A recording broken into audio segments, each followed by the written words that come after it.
Harimau terbang seperti anjing yang menumpahkan air ke arah Ye Chen, tetapi hanya berjarak sedikit dari daftar dewa, tubuhnya jatuh. Ye Chen menendangnya hingga terbang, berkata, putra dewa belum direnggut, dapatkah dirampok olehmu? Ye Chen menendangnya dengan tidak terlalu keras, harimau terbang itu jatuh ke tanah, lalu memanjat dan memarahi, apakah kalian masih saudara? Setelah menipu kita begitu lama, aku akan memberimu kompensasi. Jangan serakah. Kalian punya 3, tidak masalah jika kalian memberiku 1 potong. Ye Chen meremehkan dan berkata, aku tidak memukulmu, bahkan jika itu diberikan kepadamu, dapatkah kau menggunakannya? Manik-manik mata harimau langit terbang berbalik, bersenandung, kau memberi bukan untuk memberi, bagaimana kau tahu aku tidak dapat menggunakannya? Kau tidak datang ke set ini.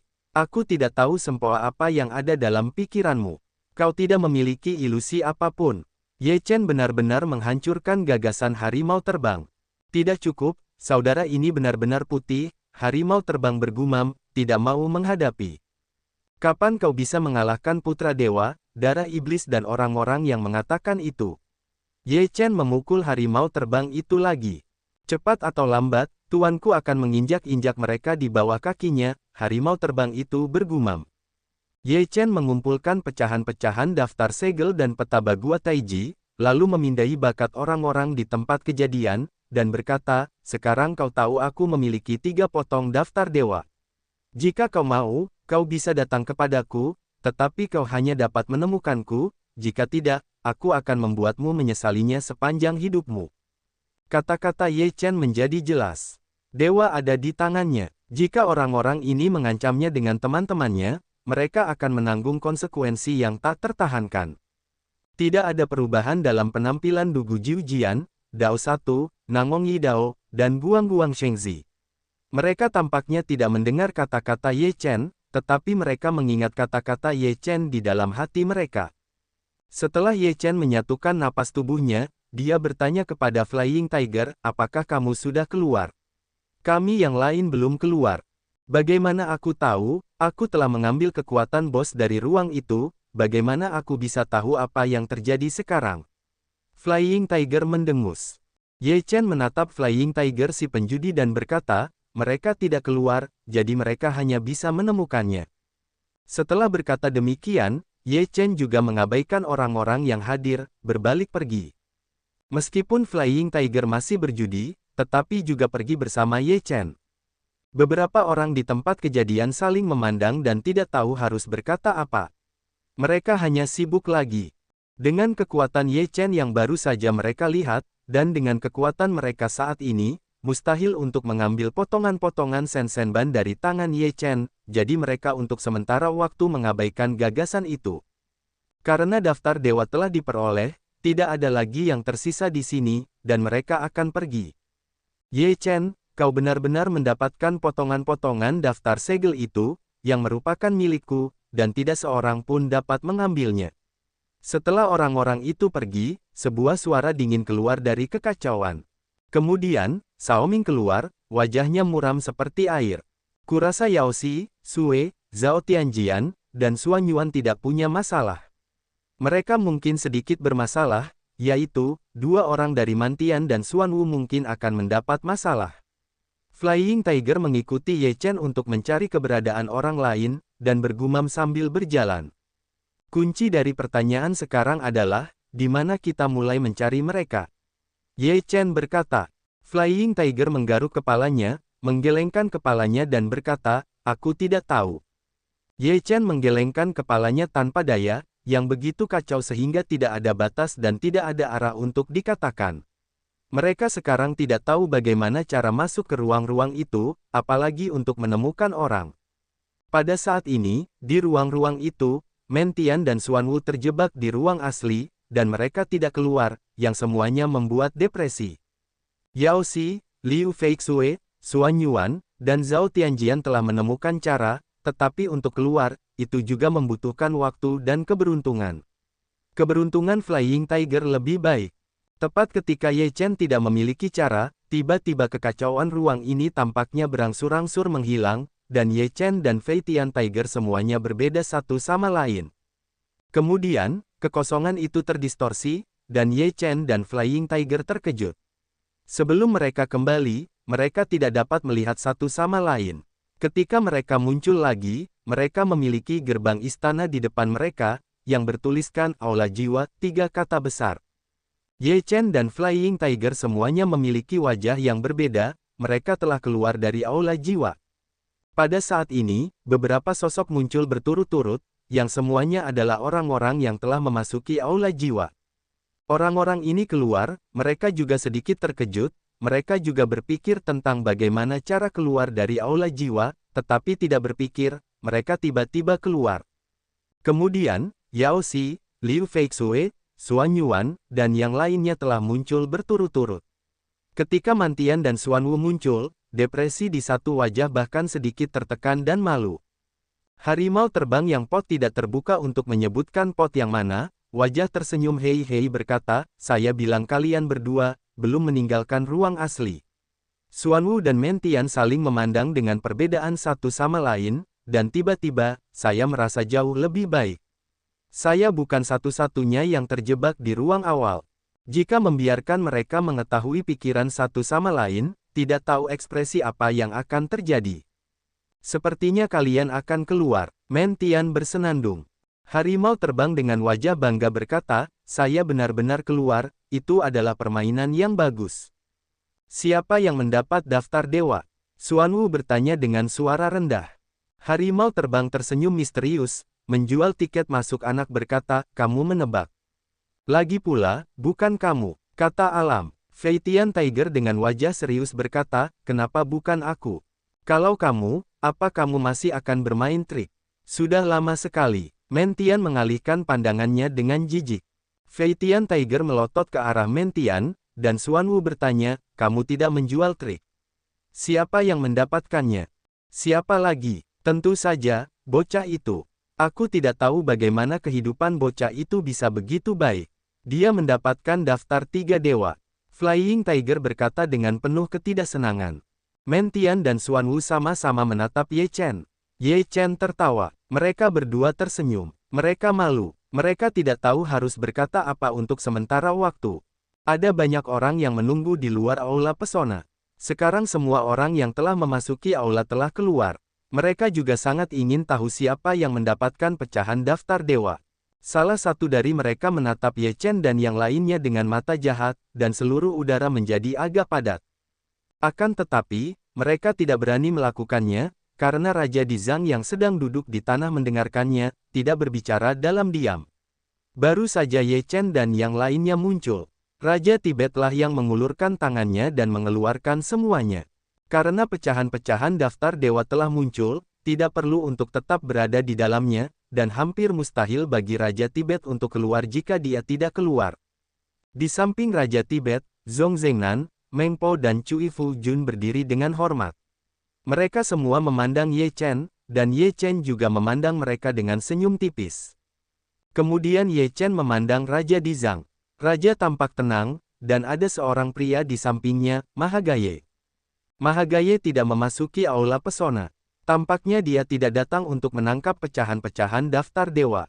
Benarkah dia datang untuk menyebarkan dharma kepada semua makhluk hidup? Tetapi bagaimana dia bisa bersama Raja Dizang? Hadirin sekalian, sekarang daftar dewa telah lahir, tidak peduli siapa yang mendapatkannya, silakan tinggalkan dunia bawah sekarang.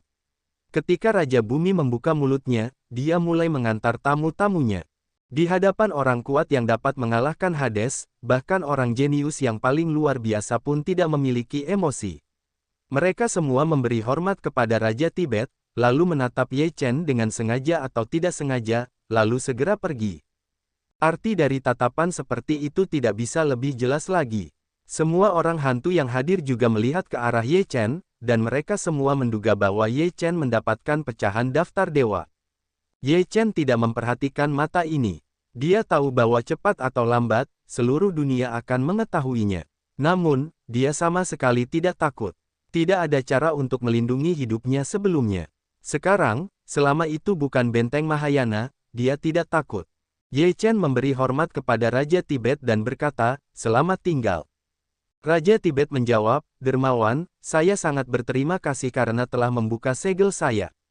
Ye Chen tersenyum tipis. Raja Tibet mengatakan ini bukan untuk mendengarkannya, tetapi untuk mereka yang sedang mengamati tempat kejadian.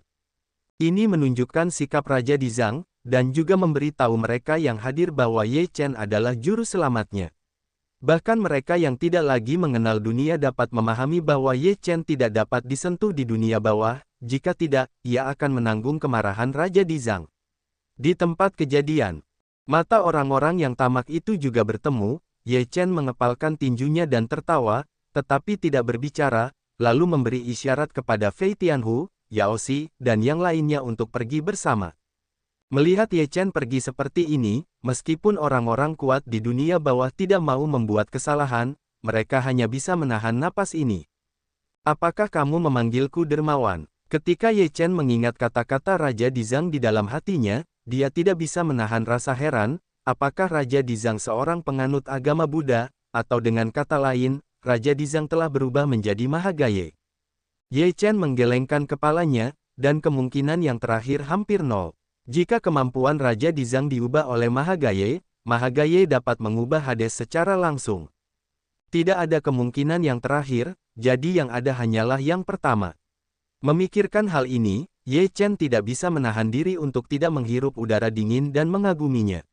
Metode Buddha jauh lebih kuat dari yang dia bayangkan. Raja Dizang mengelola seluruh dunia bawah, artinya, agama Buddha memiliki seluruh dunia bawah. Agama Buddha. Ye Chen diam-diam menekan suasana hati yang terkejut, berusaha untuk tenang, setelah menarik napas dalam-dalam, diam-diam membaca dua kata.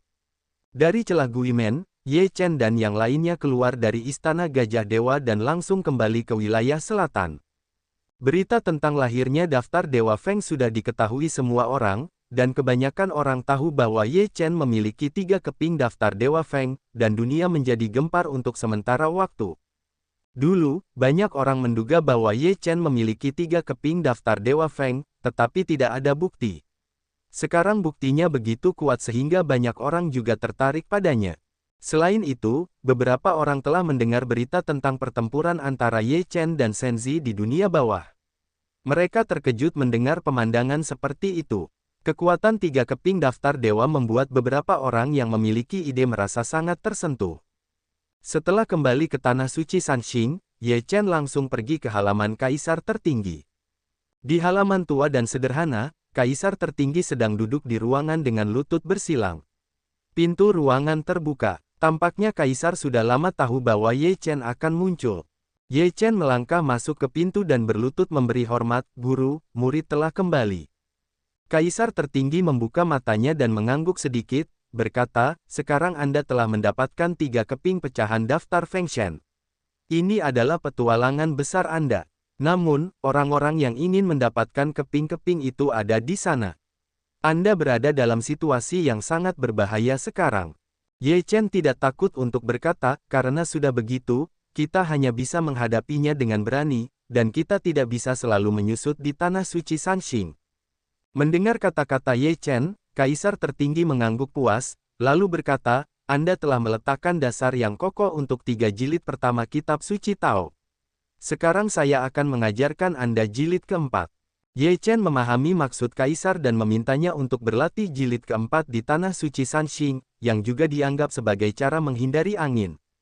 "Terima kasih, Guru." Ye Chen memberi hormat. Begitu Maha Guru menunjuk di alis hati Ye Chen, sebuah pesan besar memasuki pikiran Ye Chen.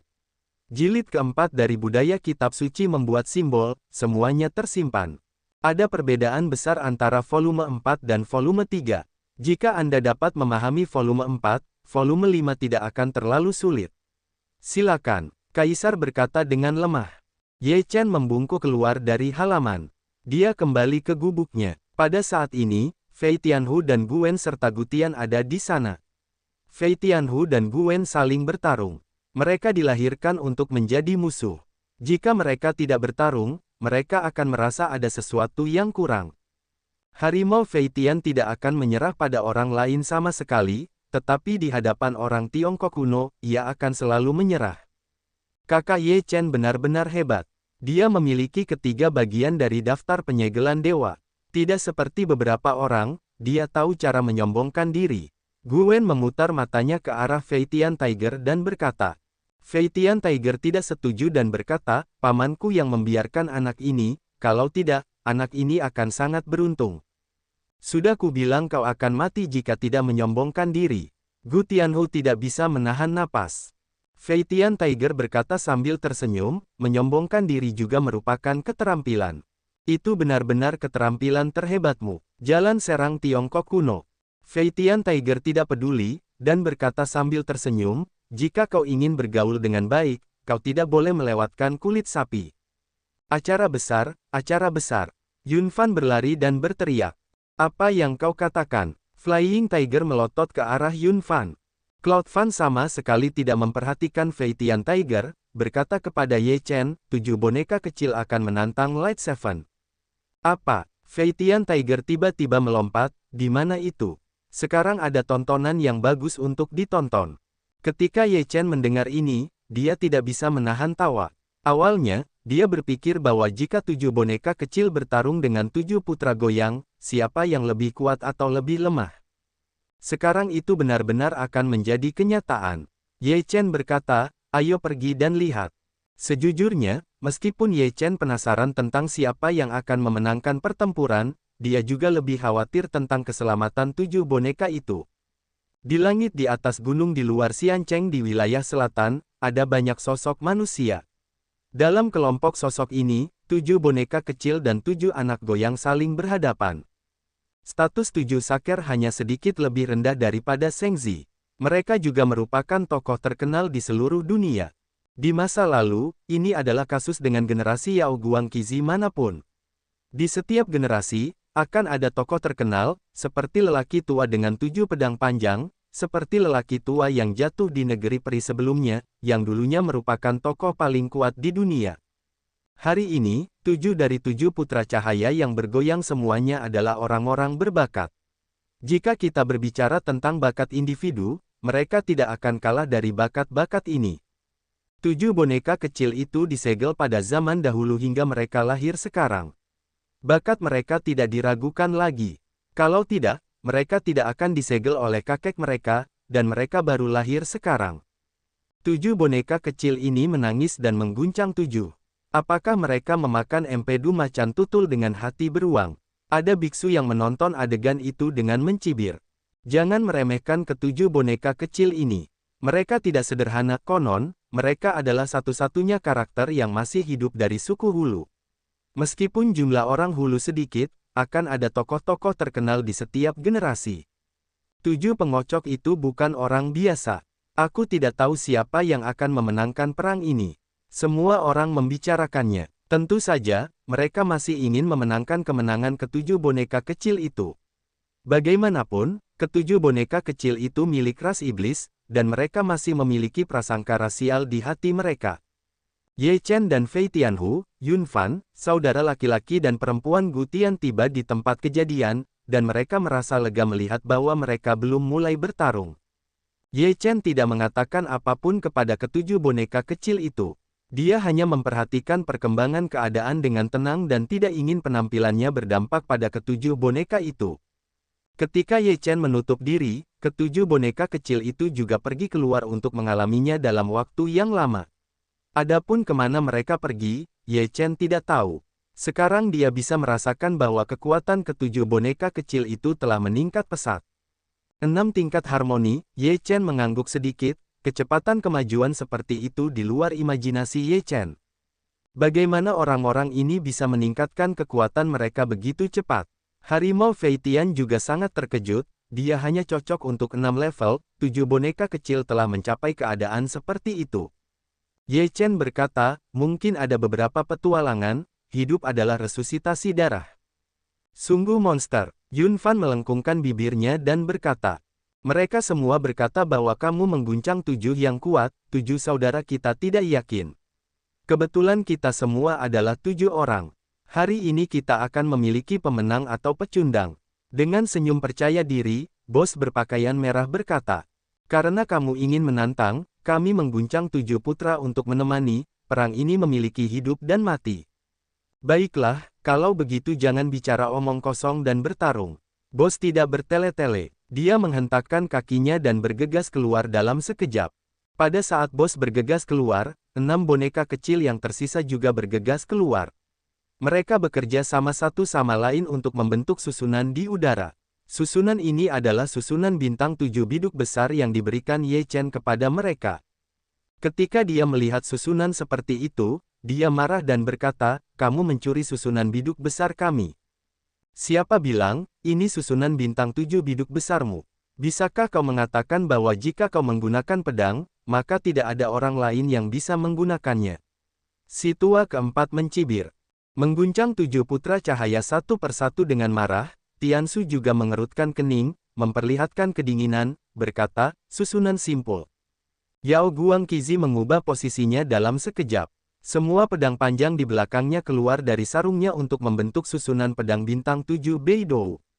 Roh pedang dari gagang yang memancarkan cahaya dingin meletus keluar, dan momentumnya luar biasa, menunjuk ke 7 boneka kecil. "Kamu punya pedang, kami juga punya pedang, dan jumlahnya lebih banyak darimu." Dengan kata-kata ini, ketujuh boneka kecil itu mengorbankan 7 pedang dengan panjang yang berbeda pada saat yang sama, dan tidak satu pun dari mereka memiliki makna pedang yang agung, dan roh pedang itu membumbung tinggi ke langit. Sebanyak 49 pedang panjang Qi membentuk susunan pedang yang sangat besar. Meskipun susunan pedang ini tidak dapat disebut susunan pedang 7 bintang Beidou, ia memiliki kemiripan yang besar dengan susunan pedang 7 bintang Beidou dalam morfologi. Ketika Ye Chen melihat pemandangan ini, dia terkejut. 7 boneka kecil itu mengubah susunannya. Masing-masing dari mereka memiliki 7 pedang. Dengan cara ini, perubahan susunan pedang itu semakin dan semakin menakjubkan. Kamu hanya menggambar-gambar dari labu. Kamu dapat melihat seperti apa susunan pedang 7 bintang Beidou yang sebenarnya ketika itu terlihat dan tidak memiliki pesona. Saking Light Seven Santianji berkata dengan dingin. "Sudah kubilang bahwa ini bukan susunan pedang 7 bintang biduk besar. Kami masih membenci susunan pedang 7 bintang biduk besar milikmu." Si tua ketujuh tersenyum meremehkan, selain 7 pedang di kepalanya, ada sebuah labu, memancarkan cahaya ungu yang menyilaukan. Dua susunan pedang itu bergerak maju dengan cepat, dan kedua belah pihak bertemu dalam sekejap. Susunan pedang itu saling berhadapan. Untuk sementara waktu, roh pedang membubung ke langit. Yang dapat dilihat semua orang hanyalah bahwa roh pedang yang mengerikan itu terus-menerus keluar, dan sosok-sosok dalam susunan pedang itu berkedip, tetapi mereka tidak dapat melihat dengan jelas. Ledakan. Susunan pedang itu meraung. 7 boneka kecil dan 7 anak cahaya yang bergoyang dalam susunan pedang itu terus-menerus mengubah posisi mereka dan mengubah kekuatan susunan pedang itu. Setiap perubahan merupakan peningkatan kekuatan.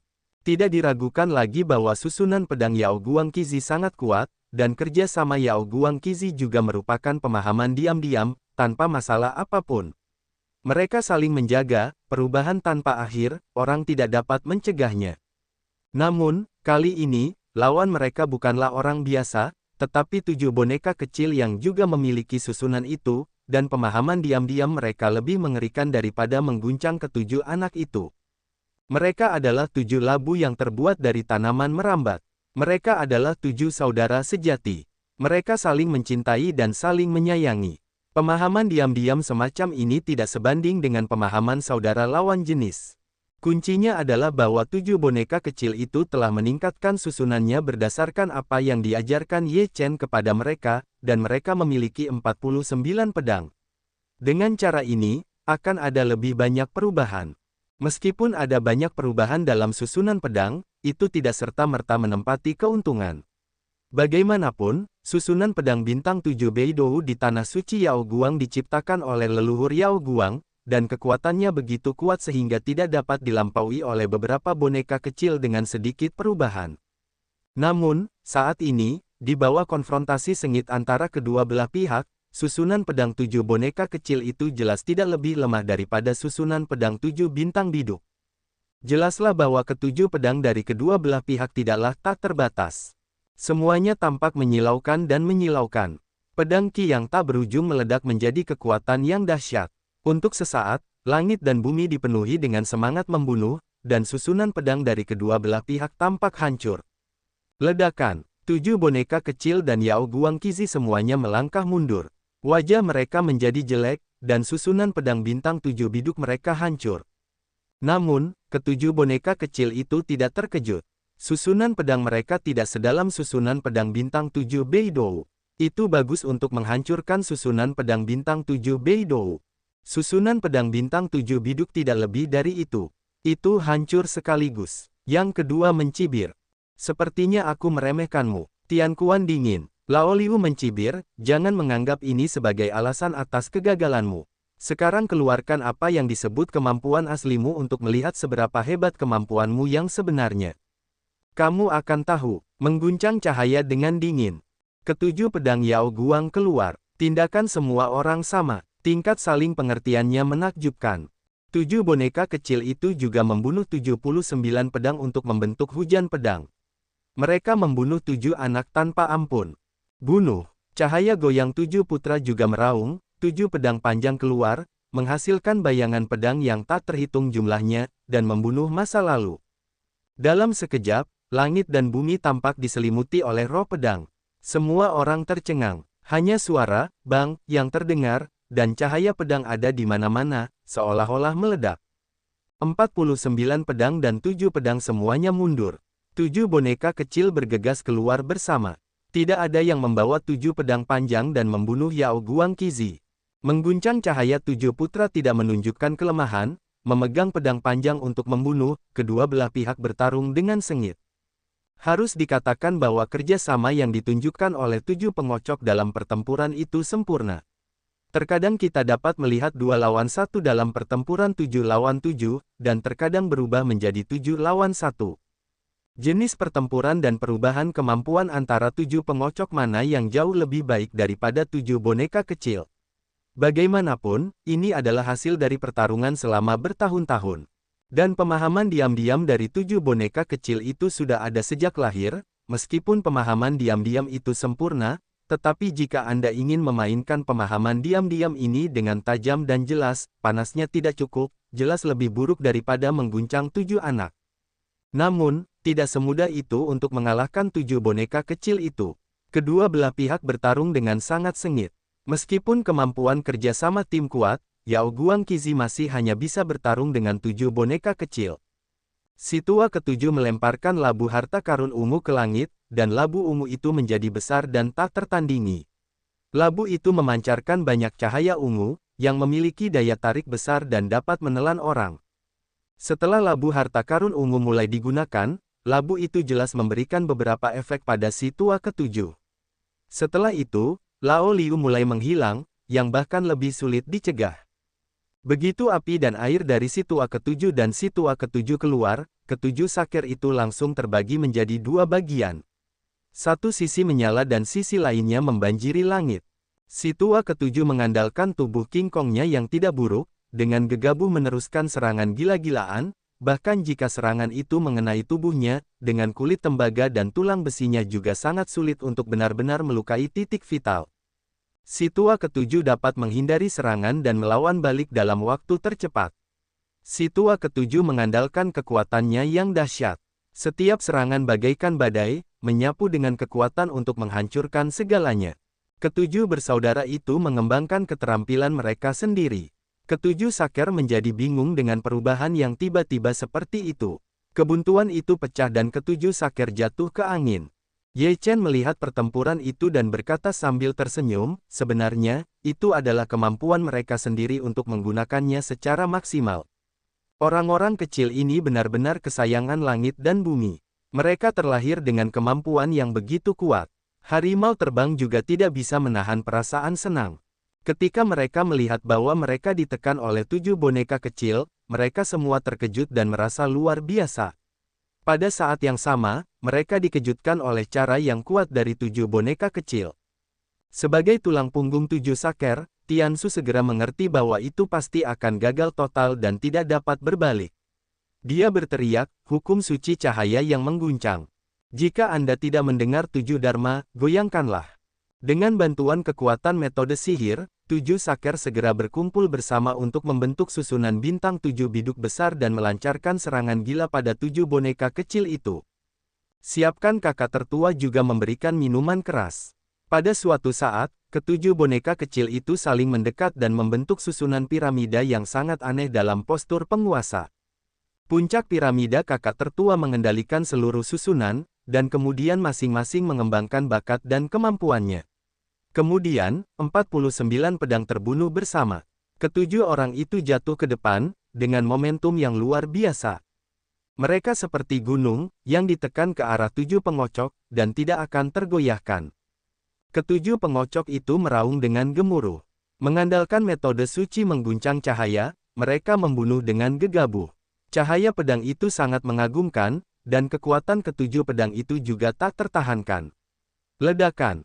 Ketika kedua kekuatan itu bertabrakan, bumi dan bumi bergetar, dan riak yang mengerikan menyebar. Tujuh saker melindungi tubuh mereka dengan hukum suci cahaya yang bergetar, dan tubuh mereka mundur ke belakang. Labu harta karun ungu menghalangi di depan tujuh boneka kecil itu dan menyerap semuanya. Tujuh boneka kecil itu berdiri di belakang labu harta karun ungu dan mendesak labu harta karun ungu bersama-sama. Labu harta karun ungu memacu gelombang yang mengerikan dan menyapu keluar. Baru saja cahaya goyang kembali, ekspresi wajah tujuh putra sedikit berubah, gelombang yang satu ini baru saja diserap oleh labu harta karun ungu. Tujuh saker semuanya menyebarkan metode sihir cahaya goyang, membentuk penghalang pertahanan. Gelombang udara meledak dan menghantam Dharma Suci. Hukum suci itu runtuh dan tubuh tujuh saker jatuh ke belakang, jelas menderita kerugian besar. Tujuh boneka itu segera bergerak maju dalam formasi yang sama seperti sebelumnya.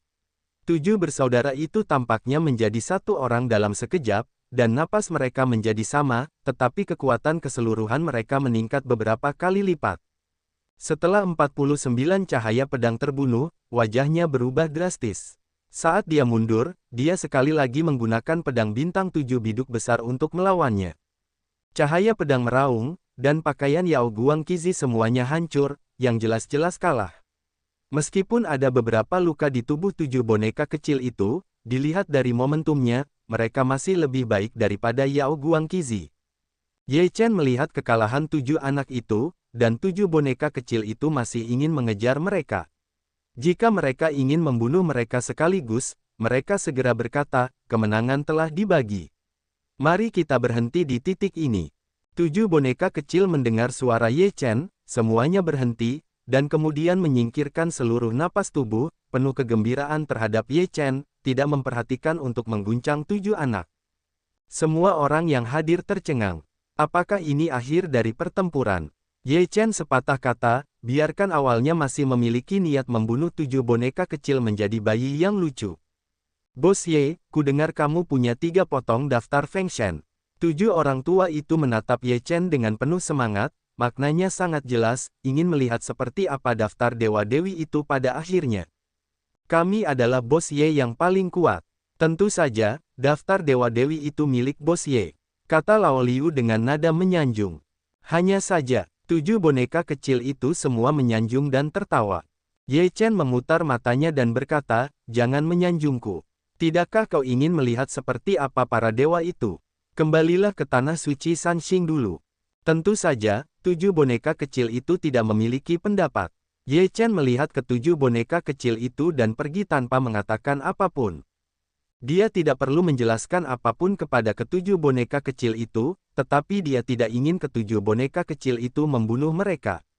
Dengan cara ini, akan terjadi keributan besar, dan tanah suci Yao Guang tidak akan menyerah. Setelah Ye Chen pergi, banyak dari mereka juga pergi dalam diskusi. Setelah kekalahan pertempuran, ketujuh saker saling memandang dengan enggan, marah, dan kehilangan. Kemenangan dan kekalahan adalah hal yang biasa. Tidak ada yang akan tak terkalahkan seumur hidup. Bahkan orang-orang seperti Senzi dikalahkan oleh Ye Chen kali ini. Mengapa kamu harus kalah? Putra Yao Guang datang dengan tampilan yang anggun dan tenang. Saguang Seven Sun menatap Saguang San, diam-diam. Setelah kembali ke tanah suci Sanxing, tujuh boneka kecil berteriak-teriak untuk melihat daftar dewa milik Ye Chen. Ye Chen tidak dapat dengan mudah menunjukkannya kepada mereka dan berkata, bagaimana kamu bisa berubah begitu banyak selama periode waktu ini? Bos berbaju merah berkata sambil tersenyum, Bos Ye, apakah kita baik-baik saja sekarang? Ketujuh saker semuanya dibunuh oleh kita. Kemana Anda pergi untuk mengalaminya? Ye Chen bertanya. Kami secara tidak sengaja memasuki sebuah dunia, mengalaminya selama beberapa waktu di dunia itu, dan tampaknya telah menemukan sesuatu tentang asal-usul suku Labu kami. Bos berbaju merah itu serius. Ye Chen tertegun sejenak dan bertanya, dunia macam apa ini? Dunia yang sangat tua, di mana orang-orangnya sangat kuat, ada banyak binatang buas kuno, dan tampaknya ada hubungannya dengan dunia saat ini. Orang tua berbaju merah itu berpikir. Setelah mendengar ini, Ye Chen merasa bahwa itu tidak sesederhana itu. Itu adalah penemuan yang sangat besar. Mereka berbicara tentang 6 kerajaan di zaman kuno. Ketika Ye Chen bingung, sebuah suara yang dikenalnya datang. Ye Chen tiba-tiba mendongak dan melihat Dewa Pemenggalan muncul di gunung belakang, dan ada pria parubaya lainnya di sampingnya. Ye Chen terkejut melihat Dewa Pemenggalan. Bagaimana dia bisa dengan mudah datang ke Tanah Suci Sanxing? Saya telah mengunjungi orang-orang itu di Tanah Suci Sanxing, jadi saya bisa datang ke sini secara alami. Dewa Pemenggal tampaknya telah menebak keterkejutan Ye Chen, lalu berkata sambil tersenyum. Ye Chen tiba-tiba menatap pria parubaya di sampingnya. Matanya tajam, dan napasnya sangat mirip dengan Jian Shen. Ye Chen berpikir bahwa ini adalah teman lama Dewa Pemenggal sebelum dia memasuki dunia bawah. Hanya ini, Ye Chen menatap pria parubaya itu dan bertanya. Kamu bisa memanggilnya Pangu, katanya sambil tersenyum. Ketika Ye Chen mendengar kata Pangu, dia tidak bisa menahan diri untuk tidak tertegun sejenak. Jiwa tua itu juga memikirkannya bersama Ye Chen. Hanya ada satu orang yang berani memanggil Pangu hari ini. Ye Chen menatap dewa, lalu menatap pria parubaya itu, tidak bisa menahan diri untuk berkata, Kapak Pangu. Kamu benar, aku, Pangu, seorang pria parubaya, berkata sambil tersenyum. Ye Chen menarik napas dalam-dalam, dan Kapak Pangu, salah satu dari 10 alat ilahi di dunia ilahi, bahkan muncul di depannya. Aku tidak akan menjelaskan beberapa hal kepadamu. Mari kita bicarakan tentang 6 alam kuno. Dewa Pemenggalan mengubah topik pembicaraan dan berbicara sendiri tentang penampilan Pangu. Dia tidak ingin menjelaskannya dengan Ye Chen. Dia merasa tidak perlu menjelaskannya. Ye Chen tertarik dengan 6 alam kuno dan bertanya, apa itu 6 alam kuno? Dia berkata, baiklah, di zaman kuno yang jauh, 6 alam itu bukanlah 6 alam sekarang, juga bukan 6 alam sebelum kekecewaan besar.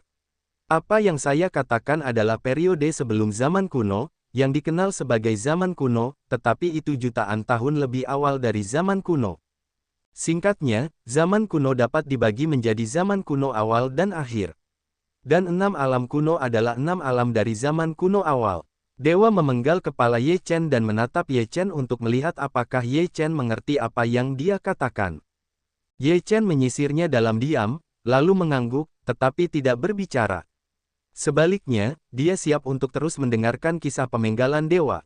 Melihat bahwa Ye Chen sudah mengerti, dia melanjutkan, nama-nama 6 alam di zaman kuno bukanlah dunia dewa, negeri dongeng, dunia manusia, dunia iblis, dunia bawah, dan dunia iblis. Mereka disebut alam 5 elemen dan 8 tandus, alam 6 harmoni biji sesawi, alam Huang Kuan Jiuku, alam lincah Zifu, alam kekacauan alam semesta, dan alam kunyuan Zonggong. Ye Chen sedikit bingung ketika mendengar ini. Bukan hanya Ye Chen, 7 boneka kecil, Harimau Fei Tian, Yun Fan dan Guen Butian semuanya mengerutkan kening dan menutupi wajah mereka. Dewa Pemotong melanjutkan, 5 elemen dan 8 dunia tandus adalah dunia manusia saat ini, dunia 6 harmoni master adalah dunia iblis saat ini, dunia Huang Kuan Jiuku adalah dunia bawah saat ini, dunia cerdas Sifu adalah negeri dongeng saat ini, dunia kekacauan alam semesta adalah dunia dewa saat ini, dan alam kunyuan Zonggong adalah dunia iblis saat ini. Ye Chen juga secara bertahap meluruskan ide tentang pemenggalan kepala. Dia juga mengatakan bahwa nama-nama 6 kerajaan di zaman kuno juga disebut manusia, urutan, 9 tempat, 9 hari, matahari dan matahari. Setelah mendengar ini, Ye Chen terus-menerus menganggukkan kepalanya dan mendengar nama-nama ini, yang membuatnya lebih jelas. Dengan cara ini, itu hanya bertepatan dengan 6 alam saat ini. Bagaimana 6 alam kuno awal menjadi seperti sekarang? Ye Chen bertanya dengan rasa ingin tahu. Langit dan bumi terus berubah. Tidak peduli seberapa mengerikan kekuatan manusia, itu tetap tidak dapat bersaing dengan kekuatan langit dan bumi. Bahkan jika kita menjadi gelar dewa, kita tidak dapat melakukan apapun. Pada zaman kuno awal, orang-orang hampir menjalani kehidupan dengan darah dan rambut, yang merupakan awal dari kelahiran manusia. Dengan perubahan zaman, beberapa orang secara bertahap menguasai beberapa hukum langit dan bumi, dan penyuling gas muncul. Orang-orang ini mulai mengambil alih orang-orang biasa dan dianggap sebagai dewa. Dengan semakin banyaknya penyuling gas dan kemajuan teks biasa yang berkelanjutan, penyuling gas secara bertahap digantikan oleh para biarawan, dan banyak orang mulai terbang ke bumi. Setelah jutaan tahun berkembang, 6 alam kuno menjadi sangat kuat dan saling menyerang, terutama 4 alam dari 9 tempat, tatanan, manusia, dan Taiyin. Perjuangan terus berlanjut dan akhirnya menyebabkan bencana surga. Pemenggalan dewa dijelaskan secara rinci. Ye Chen mendengarkan dengan saksama. Dia secara bertahap memicu gelombang yang bergejolak di dalam hatinya. Ternyata dunia memiliki sejarah yang tidak diketahui. Pada zaman kuno awal, 6 alam mengalami bencana alam, yang bukan disebabkan oleh manusia dalam periode kehancuran besar, tetapi yang nyata. Itu adalah kekuatan langit dan bumi yang menghancurkan seluruh 6 alam. Bahkan dewa tertinggi tidak dapat lolos dari kehancuran bencana alam. Kehancuran itu mengubah tatanan ruang dan mengubah ruang. 6 alam kuno tidak ada lagi. 6 alam baru dan dunia baru muncul. Setelah munculnya 6 alam baru, beberapa orang yang selamat dari 6 alam kuno dipindahkan ke 6 alam baru oleh kekuatan langit dan bumi. Mereka selamat dan mulai takut pada kekuatan langit dan bumi, dan hidup dengan hati-hati.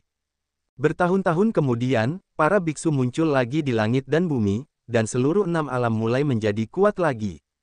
Mungkin reinkarnasi fatalistik, atau ekstrim akan berbalik. Begitu mencapai puncaknya, ia akan berkembang ke arah yang berlawanan.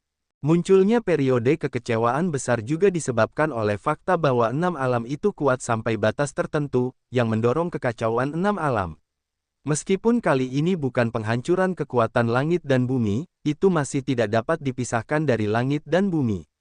Apakah dewa atau makhluk abadi, atau biksu atau orang biasa di 4 alam bawah, tidak dapat lepas dari nasib reinkarnasi. Ini tampaknya menjadi hukum langit dan bumi, yang tidak dapat dilanggar sama sekali. 6 kerajaan telah banyak berubah dalam 6 tahun terakhir, tetapi 6 kerajaan itu masih ada. Tampaknya pintu masuk kerajaan Xuanwu adalah pintu masuk kerajaan Xuanwu dan tempat di mana saya menemukan tatanan. Setelah mendengar ini, Ye Chen tidak peduli berapa banyak pintu masuk yang dia temukan. Sebaliknya, dia bertanya, langit dan bumi ini telah dihancurkan 2 kali, baik pada saat yang paling mulia maupun yang paling makmur. Sekarang disebut dasi, apakah itu berarti kehidupan ini juga dapat dihancurkan? Ekspresi Ye Chen bermartabat. Dia menatap si pemenggal kepala dan menatapnya ke arah yang berlawanan. Si pemenggal kepala menatapnya dan berkata, aku tidak tahu. Kehidupan ini masih jauh dari cemerlang seperti sebelumnya. Meskipun disebut dunia yang agung, ia masih dalam proses pengembangan. Artinya, setelah periode puncak tercapai, akan ada reinkarnasi yang fatalistik. Ini tidak dapat diubah. Ye Chen bertanya. Si pemenggal kepala terdiam sejenak dan berkata, di hadapan langit dan bumi, kita semua sangat kecil. Ye Chen menarik napas dalam-dalam. Memang benar bahwa setiap orang sangat kecil di hadapan langit dan bumi. Bahkan jika disebut Tuhan, itu hanyalah debu di antara langit dan bumi. Kali ini aku datang untuk menemuimu, aku ingin kau mengalami di 6 alam kuno. Kau membawa 3 bagian dari daftar dewa. Kau tidak aman di sini kecuali kau tidak pernah meninggalkan tanah suci Sanxing. Namun, bahkan jika kau tidak meninggalkan tanah suci Sanxing, kau mungkin tidak aman. Jika bagian keempat dari daftar dewa lahir, maka beberapa orang akan mati-matian membunuh tanah suci Sanxing pada saat terakhir. Pada saat itu, bahkan tanah suci Sanxing tidak akan menyelamatkanmu. Tidak banyak yang bisa dialami selain mencari perlindungan. Ye Chen menunjukkan senyum pahit. Pan Gu, yang sudah lama tidak berbicara, berkata, ada banyak warisan kuno di 6 alam zaman kuno. Ada beberapa hal kuno yang tidak dapat dibandingkan dengan 6 alam sekarang. Era yang gemilang itu tidak terbayangkan. Kalau tidak, bagaimana mungkin itu dapat menyebabkan bencana alam? Saat ini, beberapa Metode kultivasi diwarisi dari 6 alam kuno, dan itu tidak terlalu komprehensif. Jika Anda ingin menjadi sangat kuat, Anda masih perlu pergi ke 6 alam kuno. Dewa itu juga berkata. Ye Chen menatap Dewa Pemotong dan Pangu dengan curiga dan berkata, mengapa kalian ingin membujukku untuk pergi ke 6 alam kuno dengan begitu aktif? Dewa Pemenggal dan Pangu saling memandang dengan senyum penuh arti. Ia berkata, karena kalian memiliki 3 keping daftar Dewa Feng, karena kalian mungkin dapat mengumpulkan semua keping daftar Dewa Feng. Kedua tetua itu benar-benar mengagumiku. Aku tidak dapat melakukan apapun dengan keterampilanku yang sedikit. Ye Chen mengejek dirinya sendiri. Kemampuan itu berangsur-angsur kuat. Pangu berkata, nak, apakah kamu takut? Ye Chen berkata sambil tersenyum, Tuan, jangan terlalu kesal. Aku punya penilaian sendiri. 6 alam kuno pasti telah pergi, tetapi sekarang tidak. Dewa Pemenggal menatap Ye Chen dalam-dalam dan berkata, kamu dapat mengurusnya sendiri. Selain itu, orang-orang di Xianyu itu mungkin tidak dapat duduk diam. Kamu harus siap secara mental. Tujuan mereka adalah untuk menghancurkan daftar dewa. Ketika Ye Chen mendengar ini, hatinya tergerak. Semua orang di negeri dongeng bisa terbang. Mereka telah menolak untuk terbang selama bertahun-tahun, hanya menunggu fragmen daftar dewa. Ketika sepotong daftar dewa muncul sebelumnya, mereka punya firasat. Beberapa dari mereka tidak bisa duduk diam. Jika tidak ada perubahan dalam banyak aspek, mereka akan bergegas keluar. Sekarang daftar 3 dewa muncul, mereka tentu tidak bisa duduk diam. Mungkin ketika 4 bagian daftar muncul, yaitu ketika makhluk-makhluk di negeri dongeng mulai bekerja. Ye Chen mengangguk dan berkata, saya mengerti. Terima kasih telah mengingatkan saya. Nasib makhluk ini sulit dikatakan, tidak bisa dipercaya semuanya. Kata terakhir bahkan merupakan nasihat bagi Ye Chen. Ye Chen menyaksikan dewa yang memenggal kepala dan Pangu pergi. Kemudian dia menarik napas dalam-dalam dan menenangkan suasana hatinya. Setelah hening sejenak, dia berkata, panggil semua saudara ke sini dan mari kita bahas. Yunfan dan Harimau Feitian segera meninggalkan tanah suci Sanxing. Setengah hari kemudian, semua saudara telah tiba.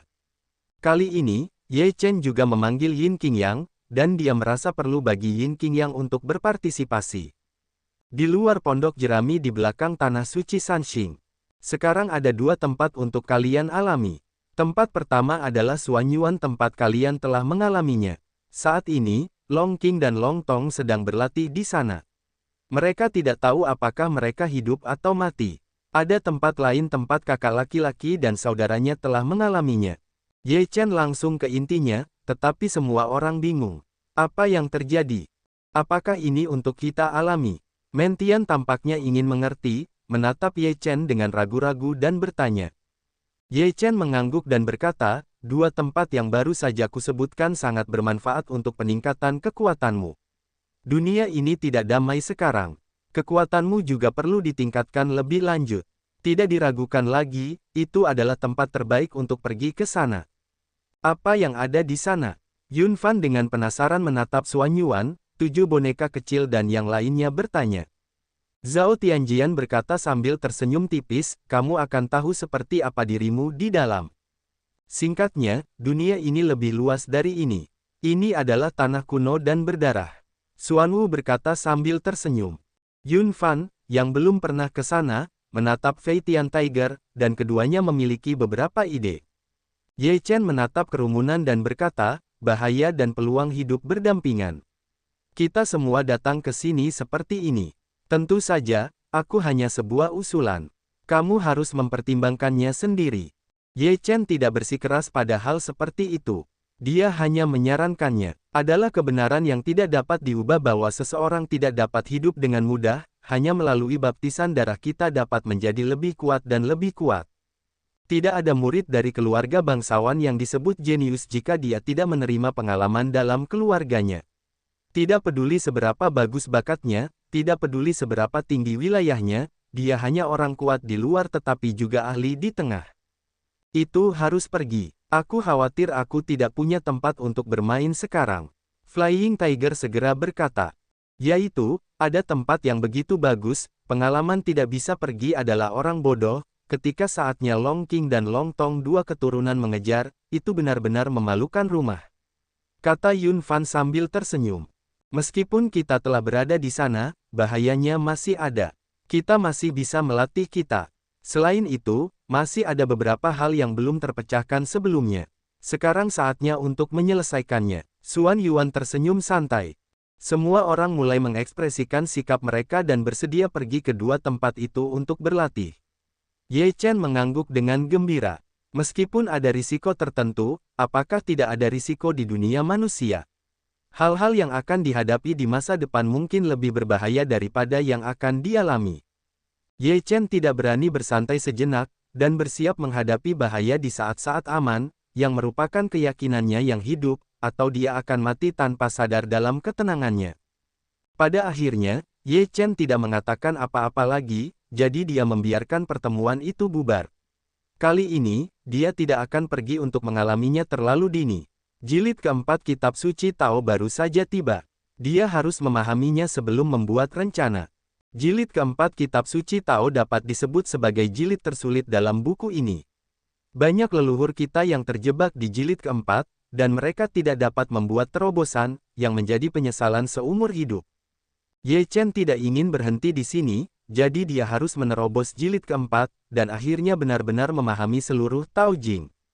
Ye Chen kembali ke gubuknya dan mulai membenamkan dirinya dalam latihan. Dia menyimpan kitab suci di jilid keempat dalam benaknya dan menyimpannya dengan kuat di dalam benaknya. Setelah berulang kali membaca kitab suci selama tak terhitung banyaknya, Ye Chen merasa bahwa kesulitan jilid keempat jauh lebih banyak daripada jilid ketiga. Dia tidak bisa menahan perasaan tertekan. Ye Chen keluar dari gubuk. Dia tidak terburu-buru untuk mengerti. Sebaliknya, dia berencana untuk mencari pengalaman dari orang bijak tertinggi. Ini mungkin membuat pikirannya lebih jernih. Ketika Ye Chen datang ke halaman orang bijak tertinggi, sebelum dia melangkah ke halaman, dia mendengar suara orang bijak tertinggi, berkata, "Pahamilah dirimu sendiri." Begitu Ye Chen hendak melangkah ke halaman, kakinya membeku di tempat. Ye Chen kaku di gerbang halaman sejenak. Dia menggelengkan kepalanya sambil tersenyum pahit. Dia menarik kembali kakinya, memberi hormat ke gerbang halaman dan pergi. Tampaknya sang kaisar telah mengetahui niatnya sejak lama. 3 kata, menyadari diri sendiri, begitu menentukan sehingga tidak ada ruang untuk diskusi. Ketika Ye Chen berjalan kembali, dia tidak dapat menahan diri untuk berkata pada dirinya sendiri, sepertinya kita masih harus mengandalkan diri kita sendiri. Yang tidak diketahui Ye Chen adalah bahwa alasan mengapa leluhur bijak tertinggi melakukan ini adalah karena dia tidak ingin memengaruhi arah pemahaman Ye Chen sendiri karena pengalamannya. Hal yang sama, karena orang yang berbeda akan memiliki pandangan yang berbeda tentangnya, terkadang pandangan orang lain akan memberikan beberapa referensi, tetapi itu juga akan memengaruhi penilaian mereka sendiri, kurang lebih ke arah orang lain menyimpang dari beberapa jalur. Kaisar melihat ini dengan jelas, jadi dia langsung melepaskan ide Ye Chen. Terlebih lagi, alasan mengapa dia meminta Ye Chen untuk berlatih 3 jilid pertama kitab suci Tao 3 kali adalah agar Ye Chen memahaminya dari semua sudut pandang. Untungnya, Ye Chen tidak mengecewakannya. Ye Chen kembali ke pondok jerami dan mulai berlatih di pintu yang tertutup. Namun, pada saat ini, harimau Fei Tian berlari dengan tergesa-gesa, dan wajahnya jelek. Dia berkata, "Tidak, ada yang salah dengan Piao Yue." Pupil mata Ye Chen menyusut dalam sekejap, menatap harimau terbang itu, memperlihatkan semacam udara dingin, dan berkata, "Apa yang terjadi?" Harimau terbang berkata, "Saya menerima kertas surat yang menyatakan bahwa Hades kecil telah memadatkan roh hantu. Dikatakan bahwa salju ada di tangannya. Jika kamu tidak ingin mati, kamu akan menyerahkan potongan-potongan daftar segel. Dia menunggumu di istana Gajah Dewa." Hades kecil, mata Ye Chen penuh dengan niat membunuh. Apakah ada tipuan? Flying Tiger menatap Ye Chen dengan ekspresi bingung, lalu berkata dengan cepat. Ye Chen berkata, "Pergilah ke Tanah Suci Yaoqi untuk melihat situasinya." Setelah berkata demikian, Ye Chen segera meninggalkan Tanah Suci Sangqing dan menuju ke Tanah Suci Yaoqi. Di Tanah Suci Yaoqi, dia melihat Yaoxi dan meminta Liu Feixue untuk pergi ke sana. Yaoxi berkata bahwa Liu Feixue harus ditangkap oleh Raja Shaoming. Yaoxi melihat wajah Ye Chen yang jelek dan marah, lalu berkata, "Pagi, apa yang terjadi?" Ye Chen menarik napas dalam-dalam dan berkata, tidak apa-apa. Jangan keluar dari tanah suci Yaoci, tunggu aku kembali. Setelah itu, Ye Chen pergi tanpa ragu-ragu. Nak, aku akan pergi ke kuil gajah dewa bersamamu, kata Flying Tiger. Ye Chen menggelengkan kepalanya dan berkata, aku bisa pergi sendiri. Jika situasinya seperti ini, pasti sudah direncanakan dengan matang. Bahkan jika lebih banyak orang yang pergi, itu hanya akan menambah korban. Jika hanya Raja Dunia Bawah yang sendirian, aku akan menghadapinya. Kamu harus berhati-hati, kata Feitian Tiger, mengetahui temperamen Ye Chen. Ye Chen pergi ke gurun barat di wilayah timur sendirian. Setelah memasuki kuil gajah dewa, Ye Chen meraung, Raja Ming kecil, kamu keluarlah untukku, aku akan datang. Raungan ini menggema di seluruh istana gajah dewa, menyebar ke seluruh sudut. Tidak ada yang menanggapinya. Ye Chen berjalan di istana gajah dewa, kekuatan jiwanya terus-menerus memindai sekeliling, dan dia menunjukkan 3 dinasti Qing dalam satu napas, dan 3 daun pagi mencari secara terpisah. Tidak masalah, aku di sini. Sebuah suara dingin datang, hanya melihat Raja Xiaoming dengan senyum dingin muncul di depan Ye Chen. Ye Chen menatap Raja Xiaoming dengan tatapan ingin menyingkirkan, dan berkata dengan dingin, Raja Xiaoming, kau ingin menyegel daftar dewa dan datang kepadaku. Kau adalah seorang pria terhadap seorang wanita. Datanglah untukku. Bisakah kau mengalahkan putra dewa, bolehkah aku menjadi lawanmu? Xiaoming tertawa dingin dan berkata, aku bukan seorang pria sejati, jadi aku bisa menggunakan segala cara selama aku bisa mencapai tujuanku. Di mana saljunya? Gumam Ye Chen. Aku akan menemuinya sebelum kau mendapatkan daftarnya. Kau dapat yakin bahwa dia sangat sedikit sekarang, setidaknya sekarang, tetapi jika kau berani mempermainkannya, dia tidak akan baik. Raja Xiaoming tersenyum dingin dan berkata, itu adalah kecantikan yang luar biasa, aku tidak tahu bagaimana rasanya. Mata Ye Chen penuh dengan darah, rasa membunuh langsung keluar dalam sekejap, berkata, jika kau menggerakkan jarinya, aku akan membiarkanmu menderita siksaan dan kematian. Xiaoming tertawa dan berkata, semua ini tergantung pada apakah kau bekerja sama. Jika tidak, aku tidak bisa menahannya. Aku akan menyegel potongan-potongan daftar itu kepadamu, dan kamu akan segera melepaskan orang-orang itu. Ye Chen berteriak dengan marah. Mata Raja Xiaoming berbinar, lalu dia tertawa lagi, segera jangan biarkan orang lain melakukannya, dia ada di istana seperti dewa di suatu tempat, kau saja yang melakukannya. Bagaimana aku bisa percaya padamu? Apa kau punya pilihan sekarang? Raja Xiaoming bergumam, jangan coba-coba membunuhku untuk merebut pengetahuan ilahiku. Begitu aku mati, wanitamu akan langsung mati, haha. Apa yang kau lakukan padanya? Kantung mata daun awal itu pecah. Xiaoming melihat ekspresi Ye Chen, dan hatinya semakin gembira. Dia tersenyum bangga dan berkata, tidak ada yang dilakukan, tetapi dia meninggalkan sedikit bekas pada pengetahuan ilahinya. Aku tahu kau bisa mengatasinya, tetapi itu juga hal yang terjadi setelah aku pergi. Haha. Mata Ye Chen yang penuh dengan niat membunuh semakin kuat, berkata, aku menyegelmu potongan-potongan daftar dewa, jika kau tidak mengatakan apa-apa, kemanapun kau melarikan diri, aku akan membuatmu selalu hidup dalam kesakitan, bertobat untuk ini. Aku sangat takut, haha. Xiaoming tertawa dengan candaan. Dia menutup senyumnya dan berkata, keluarkan ketiga lembar daftar segel itu, lalu hapus tanda di atasnya. Ye Chen mengorbankan ketiga lembar daftar dewa, lalu melambaikan tangannya, dan ketiga lembar daftar itu redup dan semuanya terbang menuju Raja Xiaoming.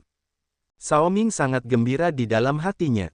Dia akhirnya mendapatkan lembar-lembar mimpi dari daftar segel itu. Ketika dia meraih pecahan-pecahan daftar segel itu dan menyentuh rune di atas, Raja Xiaoming tidak dapat menahan tawa ke langit. Berapa banyak orang yang telah berusaha sekuat tenaga untuk mendapatkannya, ayahku tidak terbang untuknya, begitu banyak orang yang meninggal di jalan ini, dan akhirnya akulah pemenang terakhir, haha. Xiaoming tertawa terbahak-bahak, anak Tuhan, kau tetap kalah dariku pada akhirnya. Apa hari pertama di 4 lingkaran berikutnya adalah omong kosong, haha. Raja Xiaoming berkata pada dirinya sendiri seperti orang gila. Kemudian dia menatap Ye Chen dengan sinis dan berkata, wanitamu ada di reruntuhan ini. Kau bisa menemukannya perlahan-lahan. Aku tidak akan bersamamu. Hahaha. Raja Xiaoming berbalik dengan senyum kemenangan, dan tidak takut Ye Chen akan memberinya pukulan di belakangnya. Itu adalah kepercayaan diri dan kesombongan yang luar biasa.